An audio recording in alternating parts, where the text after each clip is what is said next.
Bonjour à tous. Je m'appelle Catherine, et je suis ici pour vous présenter un autre tutoriel, cette fois-ci sur le gestionnaire de marchandises.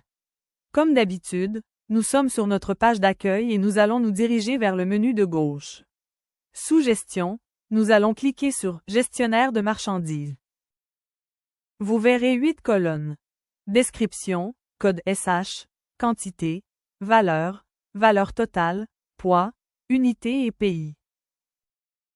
En bas de la page, vous pouvez voir les contrôles de pagination qui vous permettent de naviguer entre les pages ou d'aller directement au début ou à la fin.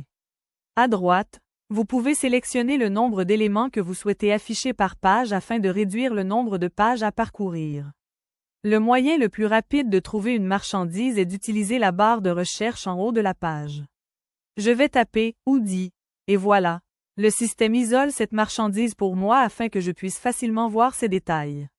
Les 3 points à droite de chaque marchandise vous permettent de modifier l'article ou de le supprimer. Pour créer une nouvelle marchandise, nous allons cliquer sur « Ajouter une marchandise » et remplir les détails. Disons que je veux expédier un sac à main. Pour le code SH, vous pouvez toujours cliquer sur le bouton « Rechercher » et une nouvelle page s'ouvrira vers le « Chercheur de tarifs » du gouvernement du Canada pour vous aider à trouver le bon code. Si vous ne savez pas ce qu'est un code SH, il signifie « Système harmonisé ». L'Organisation mondiale des douanes l'a créé pour aider à standardiser internationalement les marchandises échangées. Maintenant que nous savons ce que c'est, allons trouver le nôtre. Faisons comme si nous l'expédions en Australie. Les pages suivantes vont nous poser une série de questions pour nous aider à déterminer exactement quel type de sac à main il s'agit, afin de trouver le code le plus proche. Je vais dire qu'il s'agit d'un sac à main en cuir. Très bien. Ils ont identifié un sac à main en cuir avec le code SH 4202.21. Retournons à notre autre onglet et entrons ce numéro. Je vais indiquer qu'il vaut 110 $ et peser 3 livres. Assurez-vous d'ajuster l'unité de mesure. Pour le pays de fabrication, je vais garder Canada et cliquer sur « Ajouter » pour finaliser cette marchandise.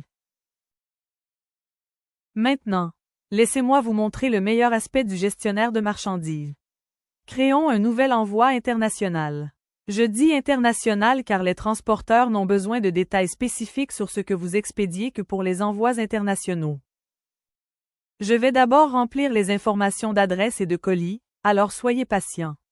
Une fois que j'entre une adresse internationale, une page supplémentaire apparaîtra intitulée « Marchandise », où vous devrez entrer des détails tels qu'une description de la marchandise, son code SH, la quantité, la valeur, le poids, etc.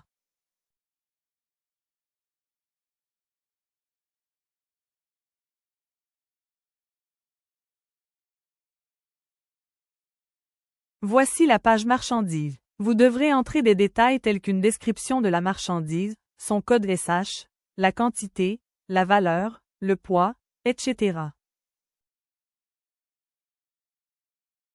Si vous remplissez une nouvelle marchandise que vous souhaitez sauvegarder, vous pouvez cocher la case « Sauvegarder la marchandise actuelle ».